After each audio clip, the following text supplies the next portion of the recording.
잘 오셨습니다. 주님의 이름으로 환영하고 축복합니다. 오늘은 이번 여름 예수님을 만난 사람들 일곱 번째 시간 마지막 시리즈입니다. 십자가의 두 행악자들이라는 제목으로 하나님 말씀을 나눌 텐데요. 지난 7주간 누가복음에서 예수님의 이 가까운 12 제자들을 제외하고 누가복음에서 드러나는 예수님을 만난 사람들 가지고 말씀을 나누었습니다. 이 말씀을 통해서 예수님을 더 알아가고 또 예수님을 더 사랑하는 우리 모두가 되기를 주의 이름으로 부탁을 드리고 축원드립니다. 아멘. 네. 예수님은 누가복음에 보면 누가복음은 예수님께서 하나님의 약속을 이루시는 분으로 오시다는 것을 강조를 하고 있습니다. 인류 최초로 범죄했을 때 하나님께서 우리 인간들을 구원할 거야라는 약속이 창세기 3장 15절에 담겨 있는데요. 바로 여자의 후손이 와서 우리를 구원하는 하나님의 약속의 말씀입니다.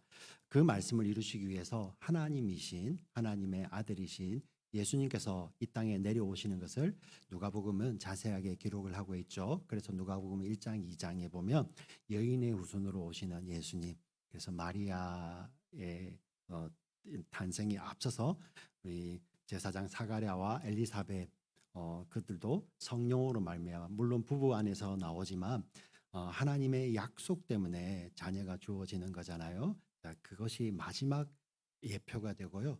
구약의 마지막 예표죠. 그리고 실제로 예수님이 오시는데 예수님은 동정녀에게서 나시면서 성령으로 태어나시죠.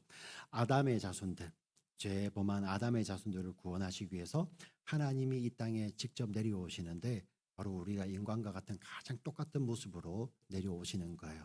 그분은 하나님의 아들이시지만 사람으로 오셨죠. 그래서 누가복음을 보면 완전하신 하나님이 완전한 사람이 되셨다는 거예요. 자, 우리는 죄인입니다. 우리의 죄를 대신하기 위해서는 우리와 똑같은 사람이 되어야 되겠죠. 100% 사람이셔야 됩니다. 그런데 동시에 우리를 하나님께서 우리 세상을 향한 죄를 심판하실 때 그 하나님의 심판을 만족할 수 있는 유일한 분은 하나님밖에 안 계세요. 인간이 매치가 안 되거든요. 비대칭입니다. 그런데 하나님이신 예수님이 직접 이 땅에 오셨잖아요. 그죠? 100% 하나님이셨습니다. 그래서 하나님의 아들로서 이 땅에 오셨지만 예수님은 그 약속을 이루기 위해서 이 땅에 오신 우리 여인의 후손이기 때문에 예수님은 누가복음에서 늘 자신을 인자라고 이야기를 합니다. 사람의 아들이라고 표현하는데 또 동시에 이 인자라는 말은 유대인들에게는 이 세상을 구원하는 특별히 유대인들을 구원하는 메시아라는 개념을 가지고 있어요. 다니엘서 7장 13절에 보면 환상 중에 다니엘이 환상 가운데 봤던 인자 같은 이 인자 같은 이가 하나님 앞에 나와서 그게 하나님께서 주신 모든 나라를 하나님께 다시 돌려드리는 이런 놀라운 환상을 봅니다. 그래서 유대인들은 이 다니엘서에 나오는 이 인자를 기다리고 있어요. 메시아로. 근데 예수님이 오셔서 본인이 인자다라고 말씀을 하시는 것이죠. 예수님이 이 땅에 오셔서 우리와 똑같은 모습으로 자라신 것이 누가복음에 기록되어 있고요. 그리고 예수님이 공생의 사역을 시작하셨습니다. 예수님은 하나님이시기 때문에 능력이 많으신 분이신데 예수님은 어떻게 하십니까? 그 능력을 줄을 세워서 이제 배급하듯이 나눠 주신 것이 아니라 성경은 보니 하나님이 자기 백성을 불쌍히 여기시듯이 예수님도 자신의 백성들을 불쌍히 여기시고 긍휼히 여기시고 또 항상 함께 계시죠. 그렇죠? 그리고 소외받는 자, 가난한 자, 연약한 자들에게 예수님 찾아가셔서 함께 하시고 누구도 손대기 싫어하는 심지어 나병 환자들에게도 손을 대어서 고쳐주시며 예수님이 능력 있으면 멀리서 말씀으로만 하셔도 되잖아요. 나병 환자들 몸에는 냄새도 많이 나거든요. 근데 거기 가서 손을 대어주시고 손을 잡아주시고 일으켜주시는 하나님의 아들을 우리 누가복음은 이야기를 하고 있습니다. 예수님 너무 좋지 않습니까? 네. 그 예수님이 이제 하나님께서 이 땅에 예수님을 보내셨던 그 마지막 목적, 그 사명을 이루는 자리가 오늘 십자가입니다. 십자가. 오늘 제목이 십자가의 두 행악자들인데요. 십자가가 어떤 것인지를 설명을 드려보면 고대 로마에서 사형의 한 방법으로 고안해내는 것인데요. 어떤 로마의 이 지식층들은 이 로마인들은 생각에서도 십자가형을 생각하면 안 된다라고 할 정도로 십자가형은 너무나도 끔찍한 것이었습니다. 예. 심지어 이렇게 이야기를 합니다. 이 십자가형은 사람을 처형하기 위해서 육체의 어려움만 주고 육체의 어떤 고통을 주기 위해서 고안된 것이 아니라 그거와 함께 동시에 영혼을 파괴하기 위해서 고안된 형틀이다라고 이야기를 할 정도예요. 너무나도 끔찍하죠. 그래서 로마인이 되면은요, 이 십자가형을 면제받습니다. 아무리 끔찍한 죄를 저질러도 로마 시민들은 면제받아요. 그래서 여러분들 예수님의 12제자들 가운데 십자가 진 사람들 많은데요.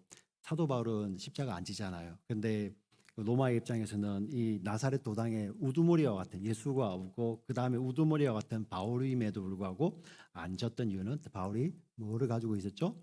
로마 시민권을 가지고 있었기 때문에 바울은 십자가를 면제를 받았습니다.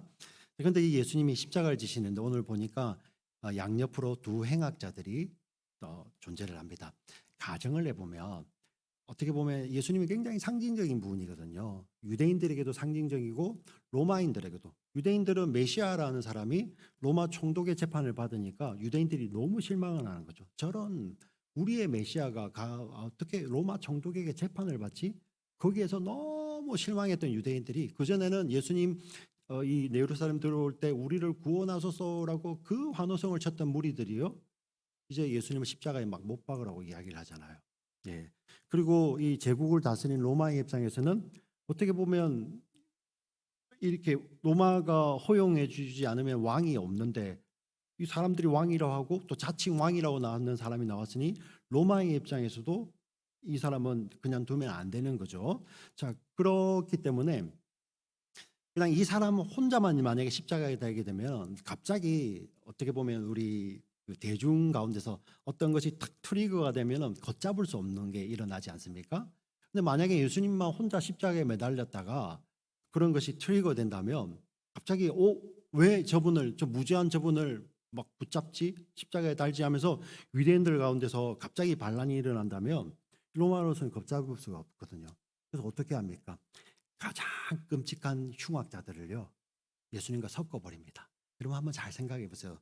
예, 혼자 한 명이면 그 사람들을 돌봐보지만 일단 집단의 무리가 있습니다. 그 가운데서 정말 흉측한 사람이 있어요. 그러면 우리 대중은 사람들은 나머지는 잘 살펴보지 않습니다. 어떻게 하냐면 그들이 같이 있을 때 그냥 나쁜 설교니까 표현은 하지 않겠습니다. 나쁜 X들이라고 도매금으로 싸질러 버리겠죠, 그죠? 네.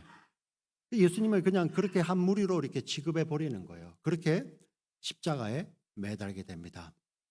십자가는 여러분 잘 아시다시피 두 팔을 벌리고 그리고 발을 모아서 양 팔에는 대못을 받고요. 그리고 모여진 발에도 또 하나의 대못을 받겠죠. 그래서 이제 사람이 이 체중이 있을 거 아닙니까? 체중이 이 못의 무게에 매달려서 이렇게 있는 거죠. 극심한 고통인데요. 이거는 처형을 위한 틀이라기보다도 가장 그 극단의 그 고통을 오랫동안 느끼게 하기 위해 만들어낸 거예요. 그래서 심지어 이게 십자가에 매달려 있는 사람들이 길게는 뭐 3일씩 이렇게 매달려 있었다고 합니다. 예, 이틀, 3일씩 사람이 숨이 끊어지지 않고 이렇게 매달려 있는데 그걸 위해서 또 로마가 고안한 게 있어요. 사실 그냥 이렇게 체중으로만 못에 매달려 있으면 이 사람이 숨을 쉴 수 없어서 고통이 극심하지만 먼저 이 숨을 못 쉬어서 호흡이 끊어져서 이 세상을 떠나게 된대요. 그렇게 되면 안 되잖아요. 로마는 고통을 주기 위해서. 그렇게 어떻게 했냐면은 여기 십자가 밑에 사람이 발이 이렇게 박혀 있지 않습니까? 그 뒤에 뒤꿈치에다가 이 나무를 이렇게 대어서 이 사람 몸이 이 나무에 걸쳐지게 되어 있는 거예요. 그래서 체중이 내려가긴 내려가는데 나무에 걸쳐져 있어서 숨은 쉴 수 있는. 그래서 호흡 곤란으로 죽지 않고 고통을 느끼다가 마지막에 죽게 하는 그런 끔찍한 형틀입니다. 그 내용이 사실 요한복음에 나와 있거든요. 심지어 이 어떤 죄수들은 너무 죽지 않으면 어떻게 하냐면은 다리를 꺾어버려요. 다리를 꺾어버리면 그 다리가 지탱을 못하기 때문에 이제 곧 호흡이 멈추게 되는 거죠. 예수님은 일반 죄수들과 다르게 6시간 만에 십자가에서 돌아가시게 됩니다. 어떤 학자들은 이렇게 이야기를 합니다. 예수님께서 그 전에 너무나도 모진 그 로마의 채찍을 많이 맞으셨기 때문에 예수님이 이미 육신적으로는 너무 한계에 와닿아 있었기 때문에 6시간 만에 돌아간 거다라고 보통의 학자들은 이야기를 하지만 어떤 또 정말 하나님의 은혜를 경험하신 분들은 이렇게 해석을 합니다. 육신의 고통도 고통이지만 온 인류의 죄를 다 짊어지신 예수님이 하나님의 심판을 받을 때 그 무게가 감당할 수 없는 그 무게, 그 심장에 몰려오면서 예수님은 짧은 시간에 돌아가실 수밖에 없었다. 저는 이제 후자인 것 같아요. 네, 예수님 지치시기도 지치셨겠지만 모든 인류의 죄를 다 짊어지신 그 예수님께 하나님께서 진노의 심판을 쏟아부을 때 그 인간의 그 심장이 견딜 수가 없어서 예수님은 빨리 돌아가신 것 같다. 저는 그렇게 생각을 합니다. 예수님 6시간 만에 돌아가시니까 사실 그것이 안식일 전날이었거든요. 유대인들은 아마 그 안식일이 일반 안식일이기도 하고 아마 6월절이 겹치는 안식일이에요. 그러다 보니 이 명절에 이 하나님이 주신 거룩한 땅에 지금 나무에 달린 죄수가 있으면 이 땅을 더럽히기 때문에 유대인들은 이렇게 대제사장 무리 종교 지도자들이 빌라도에 찾아가서 빨리 이거 좀 내려서 달라고 예수는 이미 죽었다 이야기를 하니 빌라도가 사복음서를 보면 벌써 벌써 죽었을까?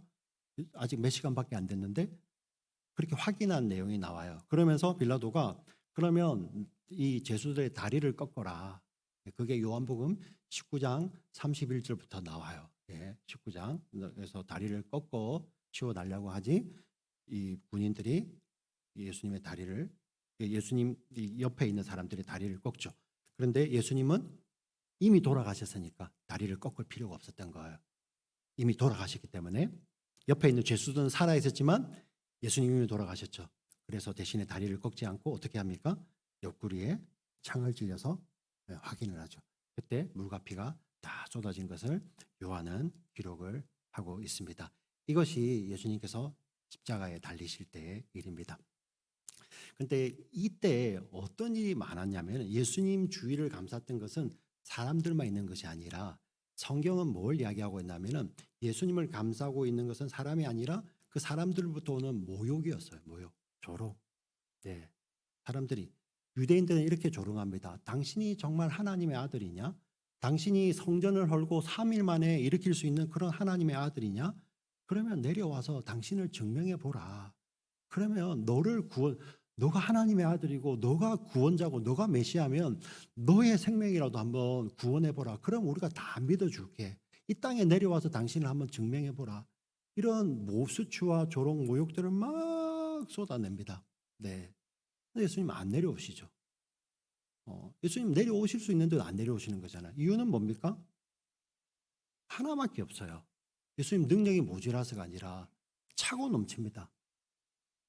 이렇게 보세요. 이렇게 손 이렇게 써서 이렇게 나를 사랑하셔서 한번 해보세요. 이렇게 나를 사랑하셔서 나를 사랑 안 내려오십니다. 절대 안 내려오시죠. 네, 안 내려오십니다. 로마인들도 사실 막 조롱하고 모욕합니다. 특별히 지금 이 군인들이면 로마 군인들이잖아요. 가장 하기 싫은 일 아니겠어요? 군인들 중에서 가장 막내는 군인들일 거예요. 근데 그들에게 있어서 카타르시스는 뭐였을까요? 나는 이 일을 너무 하기 싫은데 내 밑에 있는 사람이 이 죄수가 정말로 어떤 나라의 왕이면은 그 사람 그 보람이 있지 않겠어요? 로마의 힘이 이렇게 강하구나. 그러면서 이 로마 군인들은요, 그 하기 싫은 이 사람이 죽어가는 것을 보는 겁니다. 네. 그런데 거기서 그죠? 이 십자가에 달린 사람이 유대인의 왕이라고 쓰여 있잖아요. 그러니 로마의 이 하급 군인들마저도 막 조롱을 합니다. 네가 유대인의 왕이냐? 내려와서 증명해 보라. 어림도 없이 네가 아무리 유대인 왕이라도 우리 로마는 이렇게 강한 거야. 자기를 우쭐대고 있죠. 왜 이런 조롱들이 섞여 있을까? 한번 생각해 보셨습니까? 유대인뿐만 아니라 로마인까지도 그렇게 하죠. 온 세상 모든 죄인들의 그 죄를 짊어졌을 때 죄에는 수치와 조롱이 따르거든요. 여러분 숨겨진 죄가 드러날 때 왜 어떤 사람들이 자기 목숨까지도 버립니까? 그 수치를 못 견디잖아요. 그렇죠? 숨겨진 죄가 드러났을 때 그 수치를 못 견디고 심지어 자기의 목숨까지도 버리는 것이 우리 사람들인데요. 예수님은 그 모든 죄의 수치, 조롱, 모욕 다 견디시고 계시는 거죠. 유일한 이유가 우리를 사랑하셨어요.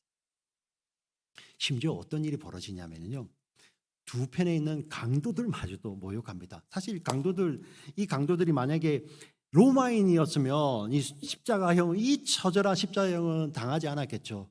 근데 우리가 유대인인데, 아니 당신이 유대인을 구원하면 메시아면 빨리 내려와서 우리를 구원해야지. 그러니 당신과 우리를 구원해보라고 막 조롱하는 내용이 마태복음과 마가복음에 기록되어 있습니다. 우리 한번 읽어볼게요. 마태복음 27장 38절부터 44절까지 같이 한번 읽어보겠습니다. 시작. 이때에 예수와 함께 강도들이 십자가에 못 박히니 하나는 우편에 하나는 좌편에 있더라. 지나가는 자들은 자기 머리를 흔들며 예수를 모욕하여 이르되 성전을 헐고 사흘에 짓는 자여, 내가 만일 하나님의 아들이거든 자기를 구원하고 십자가에서 내려오라 하며, 그와 같이 대제사장들도 서기관들과 장로들과 함께 희롱하여 이르되 그가 남은 구원하였으되 자기는 구원할 수 없도다. 그가 이스라엘의 왕이로다. 지금 십자가에서 내려올지어다. 그리하면 우리가 믿겠노라.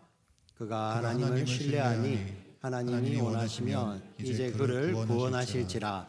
그의 말이 나는 하나님의 아들이라 하였도다 하며, 함께 십자가에 못 박힌 강도들도 이와 같이 욕하더라. 예. 이 끔찍한 고통 앞에서 이 강도들도 예수님을 모욕하죠. 당연히 그럴 수밖에 없겠죠. 네가 유대인의 왕이면, 네가 메시아면 내려와서 증명해보고 우리도 구원해달라고 이렇게 욕하는 것이 강도들의 마음이겠죠. 마태복음뿐만 아니라 마가복음도 기록하고 있습니다. 마가복음 15장 32절 같이 읽어볼까요? 이스라엘 왕 그리스도가 지금 십자가에서 내려와 우리가 보고 믿게 할지어다 하며 함께 십자가에 못 박힌 자들도 예수를 욕하더라. 이런 상황입니다. 근데 오늘 누가복음에 보면 이후에 벌어진 한 사건을 이야기하고 있습니다. 여기 보시면 누가복음 23장 39절 한 행악자입니다. 예수님 좌우편에 있는데 어느 편에 있는 사람인지 알 수는 없지만 달린 한 행악 중 하나가 여전히 비방을 합니다.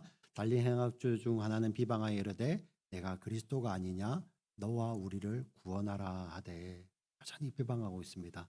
그런데 어떤 다른 편에 있는 오른편 왼편인지 우리는 알 수 없지만 다른 편에 있는 사람이 이렇게 이야기를 합니다. 40절 41절을 같이 읽습니다. 시작. 하나는 그 사람을 꾸짖어 이르되 네가 동일한 정죄를 받고서도 하나님을 두려워하지 아니하느냐. 우리는 우리가 행한 일에 상당한 보응을 받는 것이니 이에 합당하거니와 이 사람이 행한 것은 옳지 않은 것이 없느니라 하고, 그 극심한 고통의 순간에서 한 죄인이 이렇게 이야기를 합니다. 지금 예수를 조롱하는 다른 죄수를 꾸짖으면서 우리가 이 극심한 이 형벌을 당하면서 너는 회개하지 않느냐? 하나님이 두렵지 않느냐라고 이야기를 합니다. 하나님을 두려워하지 않느냐? 그러면서 눈이 열려요. 우리는 우리의 죄 때문에 이 십자가를 지고 있지만 이분은 그런 분이 아니다라고 이야기를 하고 있습니다. 그러면서 지금 이분은 지금 우리와 함께 똑같이 십자가에 달려 계신 분인데 우리와 함께 이제 마지막을 향해서 가고 있는데 이분은 나라가 있는 분이다라고 이야기를 합니다. 42절 말씀을 같이 한번 읽습니다. 시작. 이르되 예수여 당신의 나라에 임하실 때 나를 기억하소서 하니, 똑같이 죄수의 입장에서 십자가에 로마의 힘 앞에서 죽어가는 이 죄수인 예수님을 향해서 당신의 나라가 임할 때 나를 기억해 달라고 이야기를 합니다. 십자가에서 숨이 끊어지면 끝이 나는데 이분에게 나라가 있다라고 이렇게 고백을 하게 되죠. 도대체 이렇게 할 수 있었던 원인이 뭘까요? 우리는 누가복음에서 찾을 수밖에 없죠. 누가복음에는 다른 마태, 마가, 요한복음에 기록되어 있지 않은 예수님의 기도가 등장을 합니다. 34절에 보면 예수님이 이렇게 기도를 하세요. 이에 예수께서 이르시되 아버지 저들을 사하여 주옵소서 자기들이 하는 것을 알지 못함이니이다 하시더라. 그 숨이 넘어가는 그 고통스러운 순간에서 예수님이 누구를 위해서? 저들을 위해 이 자리에 있는 심지어 모든 사람들이죠.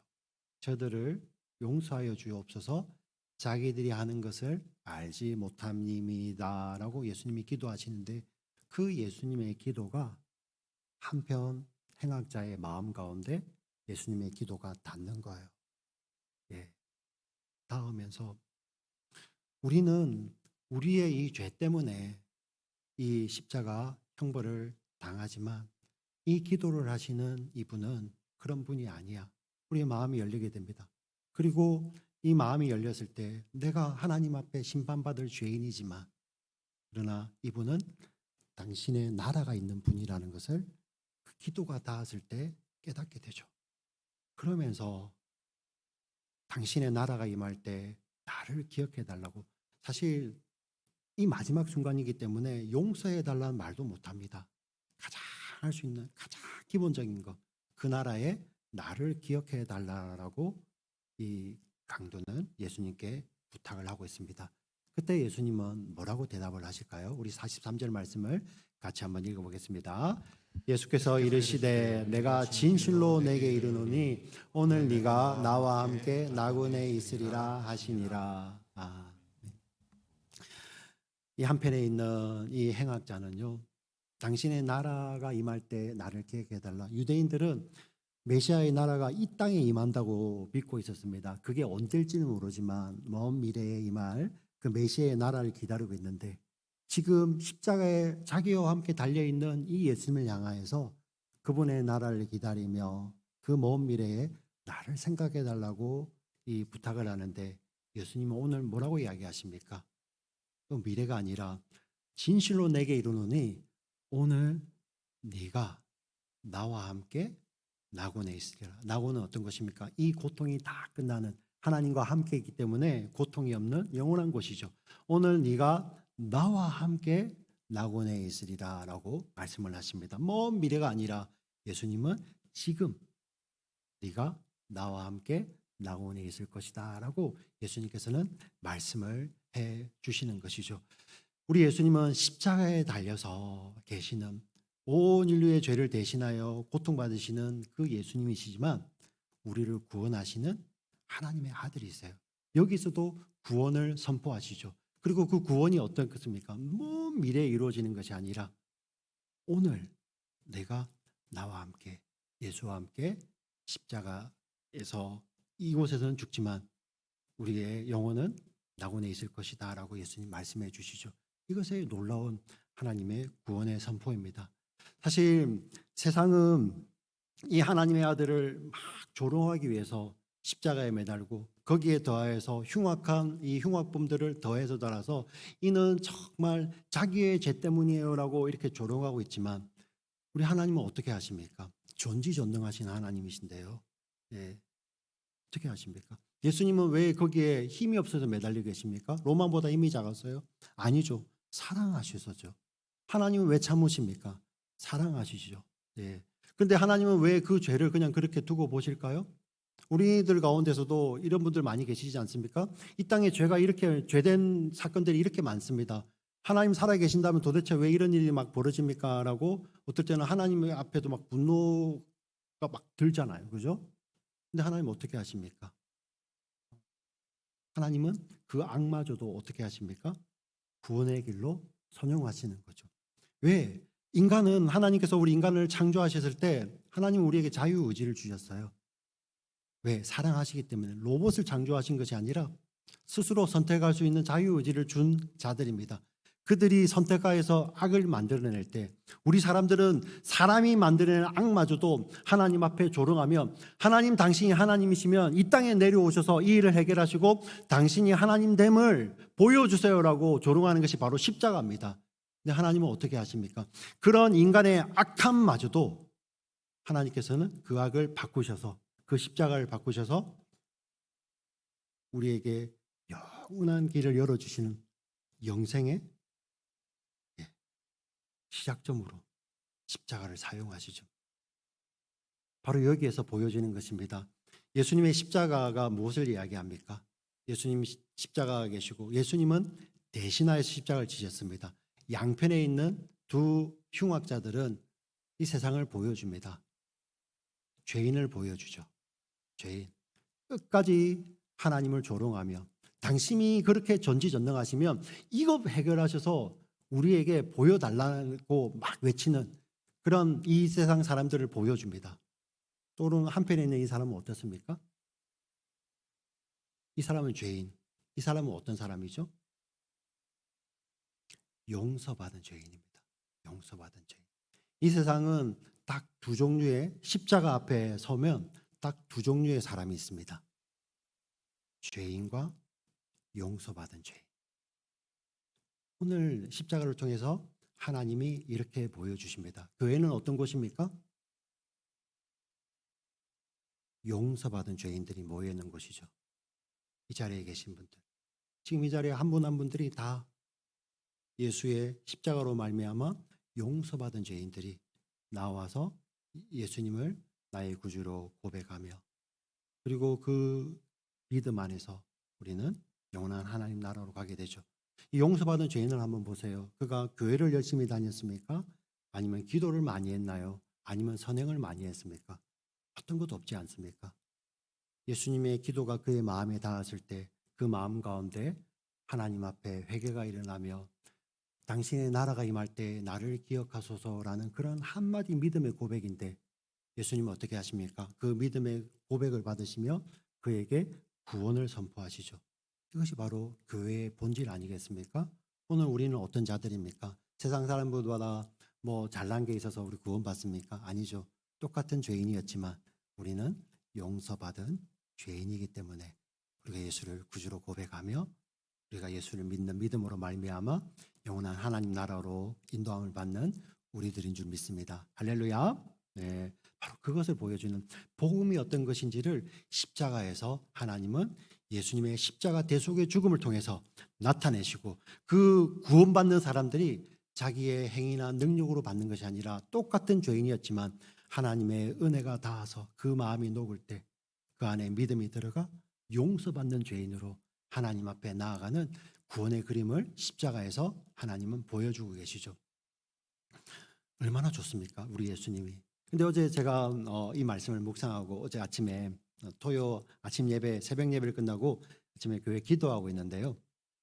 갑자기 하나님께서 기도하는데 제 마음에 그냥 강하게 확 밀고 들어올 때가 있어요. 어떤 생각을 가지고 확 밀고 들어오면 저는 그걸 저희 아내에게 이제 가서 나누거든요.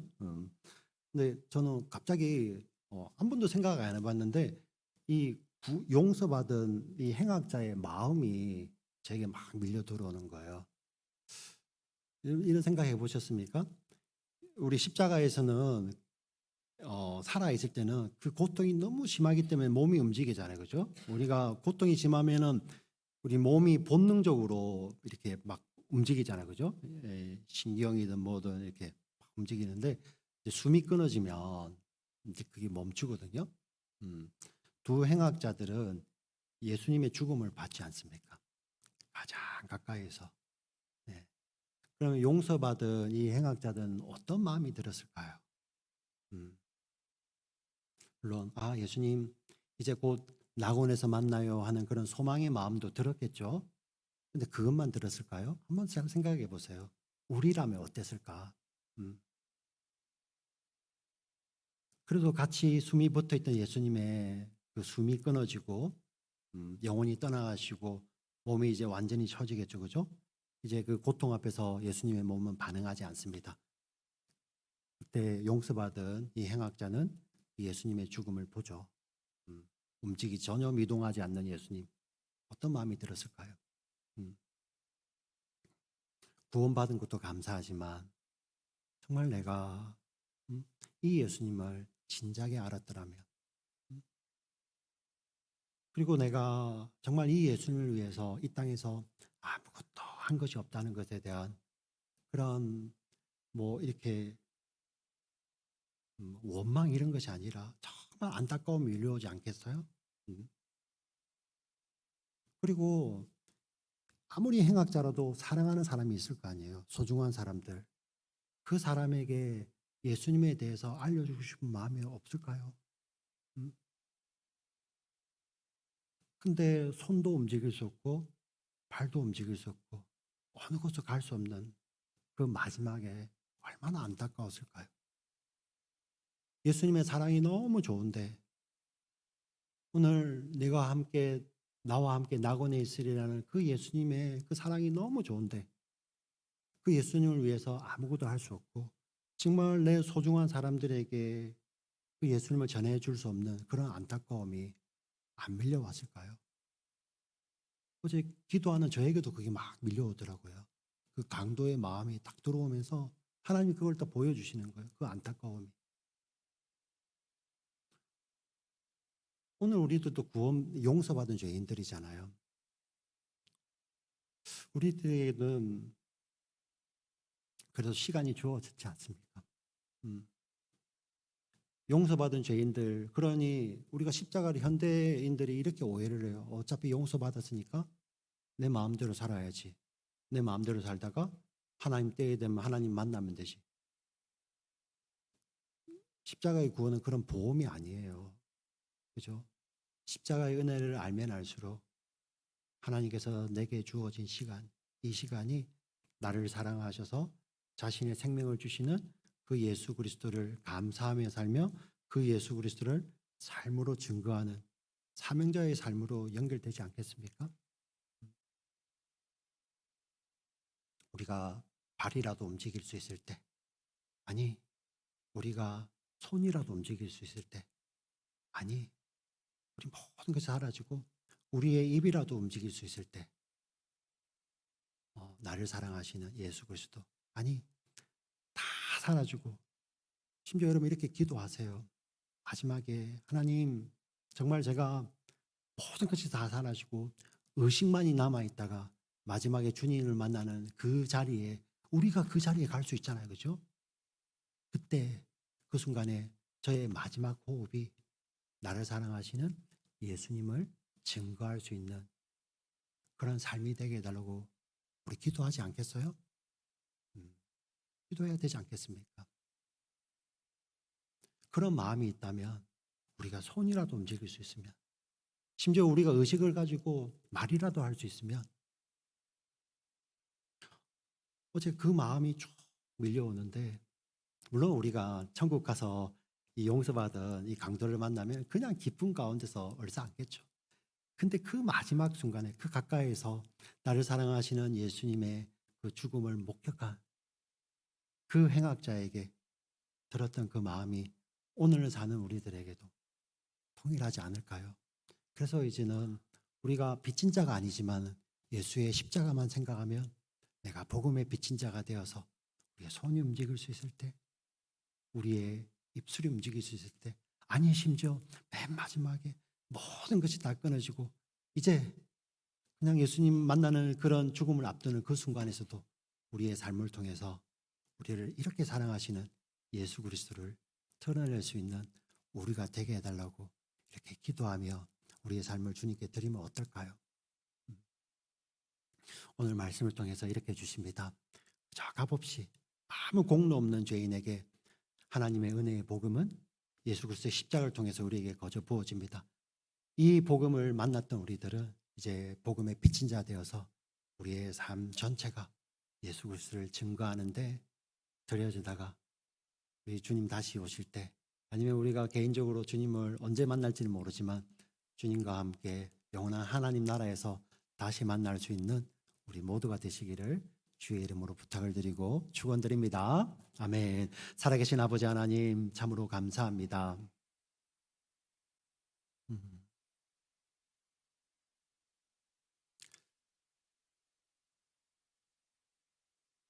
그 참혹한 골고다 그 십자가에서 하나님의 은혜와 자비의 문이 열리며 하나님의 구원의 문이 열렸습니다.